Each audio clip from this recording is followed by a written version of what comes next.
What's going on, ladies and gentlemen? Welcome back to the channel. You're jumping on board with Striker, and today we're going to discuss a little bit about the most recent Deadrop Operation Maximum Damage tournament that I was able to participate, and the scores are in. I officially placed second place overall, and I'm going to be receiving some mystery merch in the next few days. So hopefully, who knows, maybe it's going to be at the Arlington event that's going to be coming up on March 17th for the release of Snapshot 5.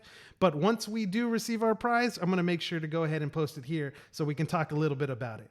But in general, what I wanted to do today was I wanted to go ahead and cover one of the games that I was able to play during the tournament that I submitted as my overall score. Now, the way that the game worked and the tournament worked is that you had to submit your best 3 games, okay? This is game number 1 from the perspective of Sierra Unit Bravo, aka Striker, and I went ahead and put up 6 kills over the course of 10 minutes. Now, I didn't know this, but this was actually the highest scoring game of any player throughout the entire tournament, racking up almost 750 plus points. So I'm going to go ahead and give you my feedback and my commentary over the gameplay, talk to you a little bit about the meta, what I was thinking in these specific moments, and hopefully you all enjoy it. Remember, part of being involved in Web3 gaming is that feedback from the founders is really important, by the studio, by the developers, and by other players as well. So this is my chance to be able to give more information out. If you're a developer out there that's listening at Midnight Society,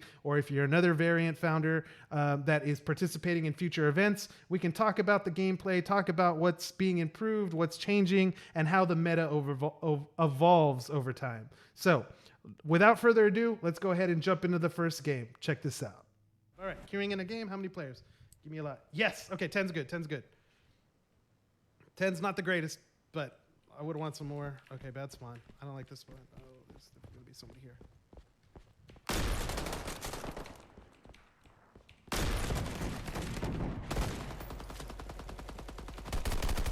Damn, it's not doing any damage. Okay, I got one. So not too bad there. We started off strong by getting our first kill. You heard me talk a little bit about comms relay. Now, I originally had thought that this was a bad spawn point. Turns out, this is 20 minutes into the tournament. As the tournament progressed, I actually changed my mind. This is a really good starting spot. Mostly because you get the chance to spawn with 2, maybe 3, or even 4 other players really early in the game. And because of this, you can take early engagements. If you win these engagements, you have a really strong starting score to be able to progress throughout this game. If you don't, you can jump back into another match quickly because we still have 3 hours to be able to play this game out. Regardless, this is also important because of the scoring system. Okay, now the scoring is broken down by getting 25 points per kill, 50 points per extraction, and 75 points per dead drop. Now, dead drop is being the last player standing before the extraction phase. So most of the score, however, is going to come from how much damage you do. So even if a player walks away with 1 health and you did 99 damage, you still get 99 points, which is really key to understand as you're like trying to meta game out what's about to happen in the tournament.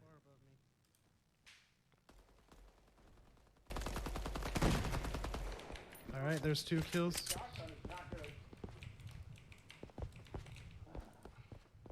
And as you can hear there, you heard the player in death cam say pretty much the shotgun is not good. And he's completely correct. As we get into a sniper battle here, the shotguns really are too weak at this point in the game.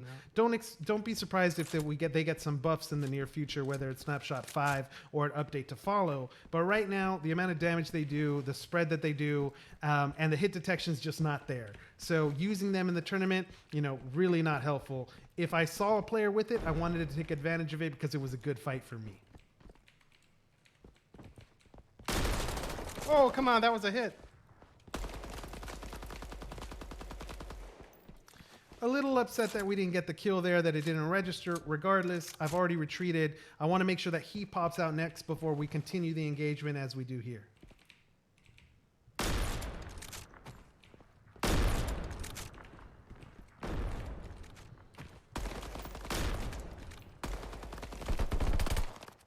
All right, 3 kills. Not too bad, right? 3 kills, starting off strong. The first 3 kills of the game, right? We're down from 10 to 7 players. And I have some different objectives that I need now, right? I gotta fix my healing. There's luckily a health station right below. So we need to go ahead and get that back up. And I'm also low on ammo. but I do know that there's still 2 bodies above that I haven't looted yet, and I wanted to make sure, hey, let's go ahead and get the health. Let's be in fighting shape to be able to take another encounter if we have to, and if not, then we can go ahead and get that ammo. Regardless, we're now exiting early game and going to mid game. You know, my perspective on the entire tournament, some of the thinking I was bringing into the tournament, into this game, was that I expected really good players, and especially the best snipers, to move from early game to filtration center as we go to mid and late game. Mostly because if you're not familiar with it, filtration center has the biggest height advantage on the map, right? It gives you the most open shots for picking off players anywhere. And if you're a really good sniper and you're there early, you can rack up some really early kills and get yourself a really good lead. So it's important to keep that to note. And you're gonna see me as we make our decisions going forward. You're gonna see me taking a look at high ground to make sure that nobody's up there already. In a perfect game, I would like to move over to filtration center and take that spot before someone else can. Now in this game, I don't get that chance. I get cut off by some audio, some steps that I hear, and that's a shout out I need to give to the developers, because like you can really hear the audio pretty well in your left ear, your right ear on your headset whenever there's players nearby. Still have a hard time, you know, up and down, but that's something that'll come in the near future as we get into this next encounter. Keep an eye on the screen here.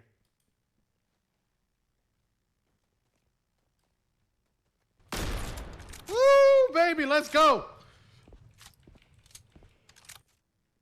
It always feels good to hit those types of reaction shots. Now, this player here, I got dead to rights, but there's a problem.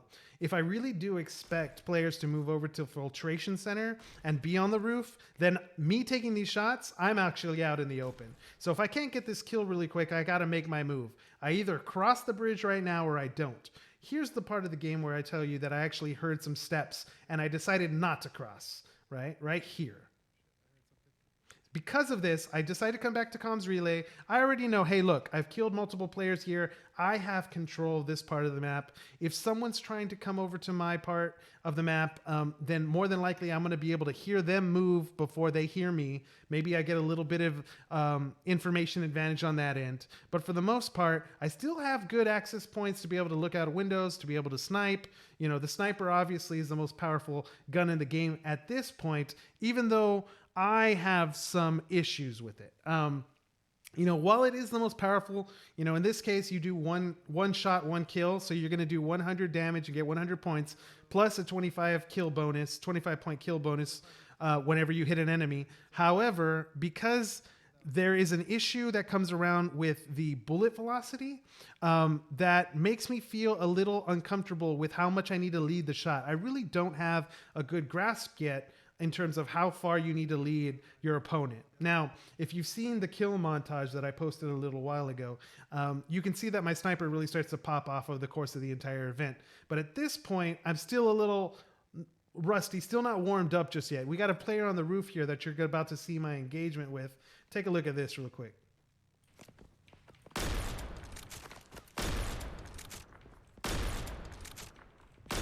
Fuck, I can't hit this.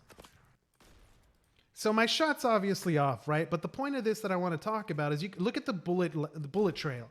You can see how it trails off. You can almost see the speed of the bullet as it goes through space, right? My thing is that when you actually do get a kill, when you have the reticle right on them, that shot actually feels instantaneous. So there's a difference between when the shot kills and the speed of the bullet versus what you see on screen when you miss. So I really have a little bit of issues with that, at least at this point. You can see there as he rounded the corner with the bullet lag or the bullet trail, it really felt like it might hit him on the calf before he fully turns the corner. So, you know, maybe this is a visual bug, maybe it's not. You know, I'm still trying to learn and get a good grasp on what it feels like to snipe. But I do know that there are some attachments that can really help you. You know, the stock attachments go from like +1, +2, +3 in terms of rarity. They increase the bullet velocity and you can see it on screen. But even with the fastest, you know, +3 to bullet velocity attachment, the stock, it still feels like the instantaneous kill doesn't match up to it. So watch this here. You're going to see an angle of it here. Got him. Let's go, baby. That makes up for that one. So you tell me, maybe it's in my head regarding the sniper velocity and the time to kill. Maybe I just need to focus on leading it a little bit. I'll leave that up to you. But right now, obviously, that was a really important game to clean up a kill that I previously had missed.